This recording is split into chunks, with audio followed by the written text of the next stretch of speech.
Have you ever bought a used car thinking that it's gonna change your life? Maybe you thought you'd impress your friends, score some dates, or just enjoy a sweet new ride, only to realize that this car is eating you alive with repair bills? Yeah, I've been there, you've been there. The truth is, the used car market is full of tempting traps, cars that seem like a great deal until you own them and discover they're complete money pits.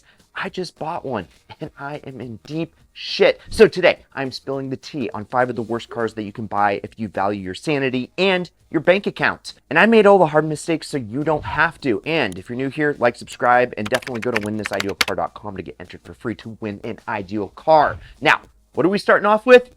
The car that screwed me, the BMW 335i. Okay guys, I have to start with this one because it has personally burned me. I had an E90 M3, which I absolutely loved, and I just recently bought an E92 335i Dynan. You know, the one from like 07 to 11. And these things were an absolute revelation when they debuted. I mean, a BMW 3 Series with a turbocharged inline 6 pushing over 300 horses and mountains of torque. Sign us all up. But these cars were quicker than older V8 M3s with just a simple tune. And that's why I really wanted one. And nowadays, an early 335i can be found as cheap as $6,000. Sounds like the performance bargain of the century, right? I mean, the N54 was kind of known as the German 2J. Well, you are completely wrong, as was I. See, owning a high mileage 335i is like dating someone incredibly attractive, but completely unstable. It's like your ex-girlfriend. Now, the culprit is that infamous, or notorious, N54 twin-turbo engine plagued with endless issues. Expect oil leaks from valve covers, oil pans, and turbo oil lines. Plus, coolant leaks from brittle plastic hoses and fragile water pumps. Speaking of which, the electric water pump typically fails between 60 and 80K. Ask me how I know. Quickly causing overheating and leaving you stranded with a hefty $1,500 bill. Yeah, there's just lint in here. Now, there's the infamous wastegate rattle from Ford turbos, which makes your sleek BMW sound embarrassingly cheap. Ugh. Fuel system problems abound, especially the failure-prone high-pressure fuel pump, which BMW famously recalled. Injectors frequently leak, adding another expensive fix. Electronic gremlins constantly trigger random dash warnings, adaptive headlights, tire sensors, endless check engine alerts. Yeah, there's an engine under that hood, and rapidly draining your battery. Now, I owned one of these beasts, meticulously cared for it, and it was actually kind of a low mileage example with only 56,000 miles on it, and yet it tormented me endlessly. You might buy one for 8K and spend another 5K instantly fixing issues, only to find its resale value really unchanged. Unless you're a mechanic and you're financially fearless, steer clear. Although the steering on the E9X chassis is very good. Yes, it is fun, but the E9X 335i is the textbook definition of a money pit. Next. And real quick, there's nothing like a little Huracan Performante V10 in the morning. Okay, if you've ever imagined yourself turning heads in a jaw-dropping supercar, you are in the right place. Sign up. Sign up for the Ideal Collective. Right now, it is completely free, and I've linked to it in the pinned first comment down below. And just by signing up, you'll be the first to know about the first Ideal car giveaway ever. Spots are limited, so sign up today. Again, it's in the pinned first comment. And now, back to the show. Now, you guys know, if you've been here for a little while, I love Porsche. And honestly, I kind of think the Boxster and the Cayman is actually the perfect Porsche. I mean, it's a mid-engine Porsche for less than a used Civic if you buy a 986 Boxster. Sounds like the deal of the century, right? Well, that 986 generation from the late 90s can be had for under $10,000, tempting you and me with that flat 6 engine and sleek roadster looks. Unfortunately though, owning one kind of feels like financial Russian roulette, mostly thanks to the notorious IMS bearing. Yes, this tiny component can fail without warning, causing catastrophic internal engine damage and leaving you facing a costly rebuild or replacement. My 996, yes, the IMS went on it, and guess what? The rebuild, engine replacement was essentially $30,000. That's a disaster for anybody's bank account. I don't care how many zeros you got in it. And a preventative IMS retrofit kit, well, it exists, but it's pricey and it's not forever. They actually fail as well, making many cheap Boxsters just ticking time bombs. Beyond the IMS issue, there are rear main seal leaks, expensive clutch replacements due to mid-engine labor complexity, and finicky convertible top mechanisms with fragile plastic windows prone to cracking, and the convertibles just never work and they always leak. The cooling system isn't immune either. Radiators frequently corrode, and lengthy coolant lines introduce more chances for leaks. Then there's a typical 20-year-old German car electrical issues like failing window regulators and problematic ignition switches. Small but frustrating repairs that pile up very quickly. Yeah, the Boxster is undeniably thrilling to drive. I mean, the sharp handling, the mid-engine layout, the Porsche precision, and a soulful Boxster soundtrack. Especially when you take out the mufflers, it is pure, ungodly on the perfect day. It feels unbeatable for the money, but when repair bills start piling up, well, reality, it sets in real fast. As the saying goes, nothing's more expensive than a cheap horchata.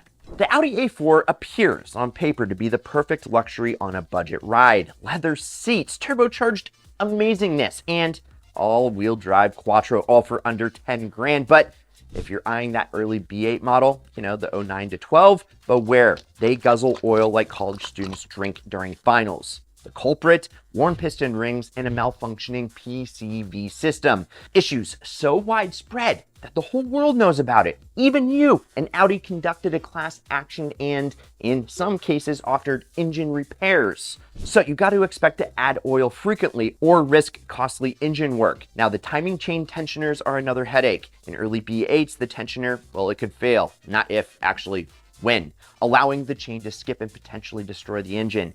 Audi started updating the part in 2012, but cars without the retrofit remain ticking time bombs. Throw in carbon buildup from direct injection, coating intake valves, causing misfires and performance losses, and you've got another wallet draining problem. Walnut blasting cleaning every 50,000 miles is effective but expensive. Ask me how I know. I owned an Audi R8 for a couple of years and I had to do it not once, but twice. Well, I didn't do it. I had to pay for it, and it was hefty. And other common issues include water pump and thermostat failures, glitchy electronics like MMI or door lock modules, sunroof leaks all the time, and worn suspension components. Even transmission choices can be a bit of a bite. Curbside CVTs, Multitronic or front-wheel drive models are notorious for premature failure, while the ZF 8-speed in Quattro models is more reliable, but still needs proper fluid service. So, to sum this all up, used A4s seduce you with luxury, but require deep pockets or substantial DIY skills to maintain.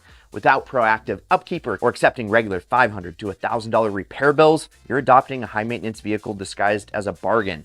Some later B8 vehicles, 2013 plus though, improved markedly, but early models can drain your bank account way faster than they can deliver. If reliability had a most wanted list, a Land Rover would be on it. Few brands carry the baggage Range Rover does when it comes to breakdowns.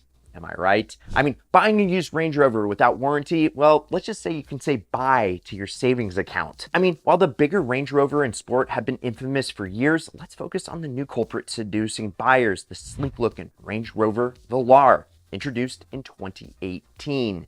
If you have one, well, I'm sorry. Do you have a Range Rover story? Let us know in the comments below, because beneath its gorgeous exterior, the Velar hides classic Rover gremlins.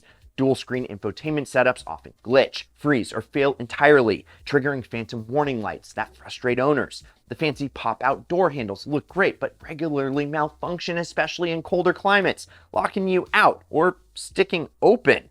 Air suspension, air suspension. Yes, standard on some Velars, delivers luxurious rides until inevitably they start to leak or compressors start to fail. And those repairs easily reach into the four figures. Under the hood, the turbocharged four-cylinder P250 can guzzle oil excessively, while the supercharged V6, the P380, has sensor and cooling system woes. Even seemingly minor items like panoramic sunroofs or liftgate motors frequently develop costly faults. The kicker, maintenance costs, oil changes, brake jobs, and routine service carry premium price tags, amplifying the pain when unexpected repairs surface. Velars lose value faster because savvy buyers know what they're in for. If you adore the Velar experience, lease or buy with a warranty. Your wallet, well, it's going to thank you. Now, it might seem like I'm kind of picking on BMW, and hell, I I even own an X5, but trust me, my wallet still has battle scars. The 2007 to 13 E70 BMW X5 offers some luxury, some style, and some attractive pricing on the used market, but guys, beware, it hides a nasty little bite. The V8 powered models like the 4.8 liter with the N62 have notorious coolant leaks buried deep inside the engine, costing thousands upon thousands in labor. Later twin turbo V8s, the N63, oh boy, face timing chain, injector, and turbo cooling issues that'll drain your savings before you even know it. The 6-cylinder version fared way better, with the naturally aspirated M52 being the most reliable but very underpowered for a full-size SUV. The turbocharged N55 offers a decent balance but faces extra stress hauling around a heavy SUV, leading to turbo failures and expensive cooling system repairs. Even the diesel xDrive 35D, which I love, and it has a ton of torque and great mileage, struggles with emission system headaches like clogged EGR valves and costly particulate filter replacements. Beyond engines, the X5's weight and complexity accelerate wear on suspension components, brakes, tires, and electronics. I mean, I had to replace my tires at 14,000 miles on my X5. So expect leaking air springs, expensive control arm replacements, and failed panoramic sunroofs or electric modules triggering annoying dash lights. Bottom line, the E70 X5, well, it does kind of feel tempting, and it is totally stylish and affordable, and it is luxurious, but it demands constant investment. Without a big repair budget, this BMW SUV can quickly devour anybody's bank account. So we just revealed 5 tempting cars that are secretly wallet draining predators. Did we miss any on this list? Let us know in the comments below. And remember, go to winthisIdealcar.com to get entered for free for our very first Ideal car that we're giving away. Also, if you enjoyed the vid, like, subscribe, turn on that notification bell, and check out these Ideal vids over here. I'm Brad Danger. This is Ideal. We'll see you next weekend. Promise you one thing, keep living the Ideal lifestyle.